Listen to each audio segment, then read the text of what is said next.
Well, of course, as we continue to discuss what now has happened with healthcare after the Supreme Court ruling going into the future now, what does it mean?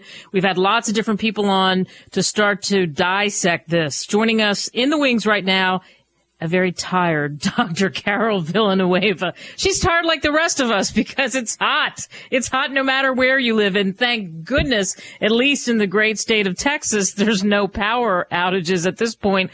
Like all of you on the East Coast suffering through that with trees downed and power lines and all that kind of stuff. Hey, Doc, thanks for coming on the show. Absolutely. Thanks for having me. All right. So, one of the things with healthcare is, and one of the things that you keep hearing about, but not really hearing about, it's a very strange deal, is prevention. What is preventative medicine? I mean, what if we didn't have to take, I talk about this all the time, what if you didn't have to take so many pills and cart them around and all these people that are having heart disease and heart attacks and all the things that they have to take and how scared to death everybody is with cholesterol. There has to be a better way because everybody just keeps getting sicker and sicker. You're a doctor. You see it. How much it seems like all we do is talk about prevention, but there's no real tools in the toolbox, or at least people aren't picking up the tools. Is that what you're seeing?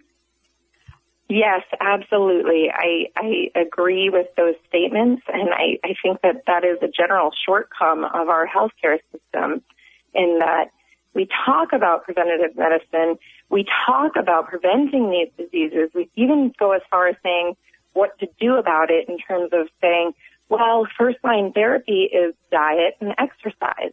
However, for most physicians, that's where it stops. You say, I recommend diet and exercise for you. Little, if any, tools beyond that are given to a patient. So they don't have any direction on where to go with that. So in turn, I think that it's lip service in many senses, and we don't see any outcomes from that. What I have found to be extremely beneficial is to create lifestyle medicine programs to help patients do this. So to give them real tools, to give them laid out diets, to work with nutritionists, to give them even just food lists and say, here's certain items that you can eat and give them guidelines and recommendations on that. And that is a way that not only can we prevent illness with that, but we're seeing reversal of chronic diseases, many chronic diseases. I mean, reversal of type 2 diabetes. We're seeing reversal of hypertension. We're seeing reversal of cholesterol problems. And I mean, I myself am a great example of this. I was taking a statin and was requiring medication based on data that says, well, you meet criteria based on numbers. However, once I really changed my diet with vegetables and plant sterols and a few supplements, I was able to come off of any medication and all medication and now in fantastic health and take no medication, no prescription medication. Wow, good for you. Doc, supplements, I'm starting to hear this from more people. What are some key supplements that you think people need to take? Because I think people get confused and then they don't know what they're taking. And we're all back to the Flintstone vitamins because we have no idea. What is it that somebody, let's say 30 and above, needs to take? What are some definite minerals that would help people out right now today that are listening to you? The top 4, I would say, are a good quality multivitamin, a good quality fish oil, and I mean EPA and DHA, and probiotics, a good high-strength probiotic, and most people need some sort of vitamin D3 supplementation.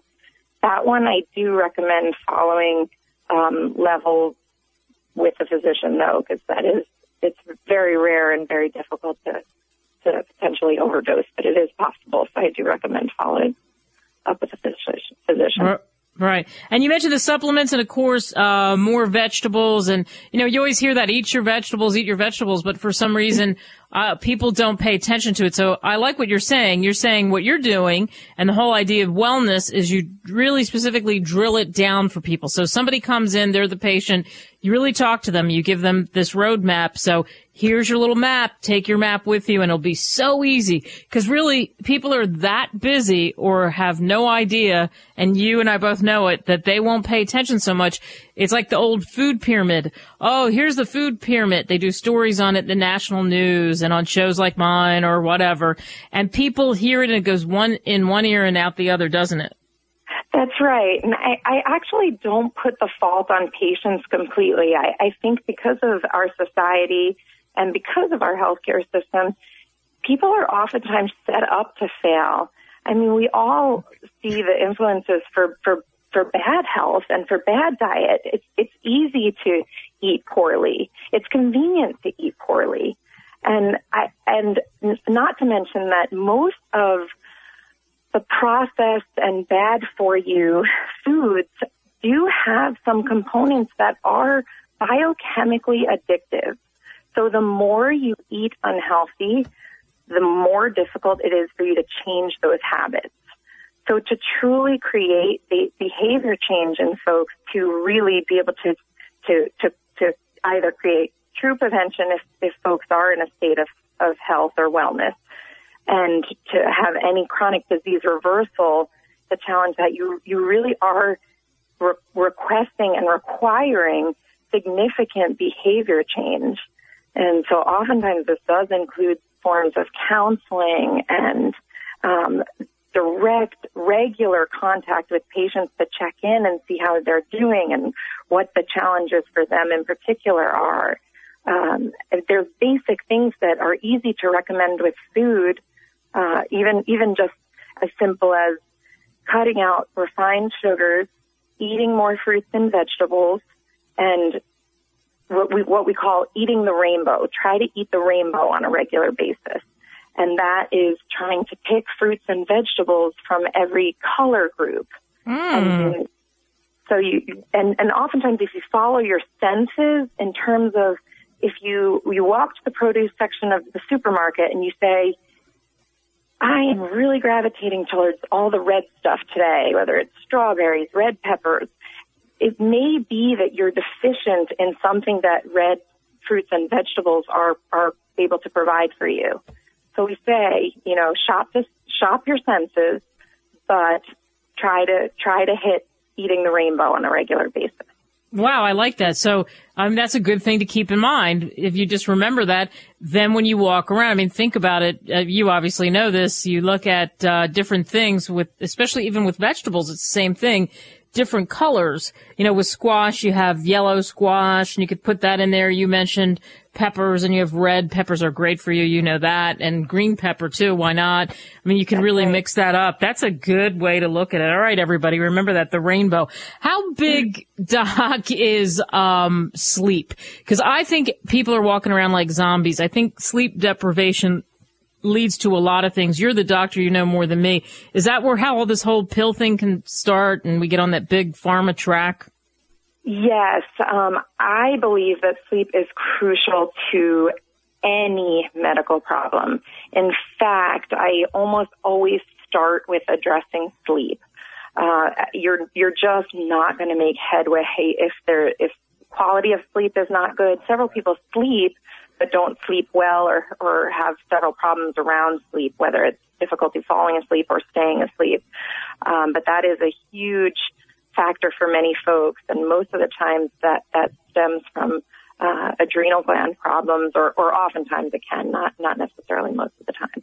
How much sleep do we need? I recommend a good 7 or 8 quality hours. Doc, are you kidding? 8 hours?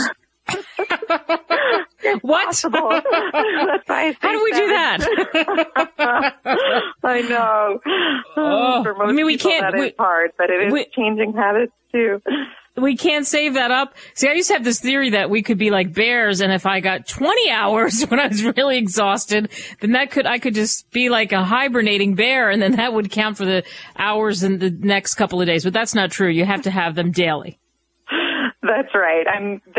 Your body is amazingly resilient. So in times of acute stress or acute need, your body will be able to sustain you, and it probably wouldn't do too much damage. But for chronic patterns, that's where we see problems. And you know that with our lifestyle in the United States, it's difficult to.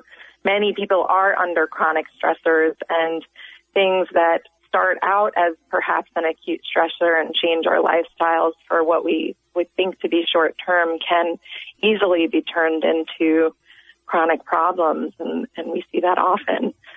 And sleep often starts out that way, where you kind of develop habits that you think are just for a short period of time, but it can cause longer term problems for people. Yeah, so watch that. Try to get that in a row and, uninterrupted, whatever you have to do to have that happen. Doctor, you were just terrific. The rainbow sticks with us. I think for all of you out there going to remember that. Remember the rainbow, just little baby steps. Try that when you go shopping. Dr. Carol Villanueva, and you can catch her she's actually a primary care physician with Medical Family Circle in Forney, Texas. Doc, thanks so much. Continued success, and keep pushing the wellness thing. Great. Thank you for having me, and I wish everyone a healthy life. Thanks, Doc. We'll talk to you again. Thank you.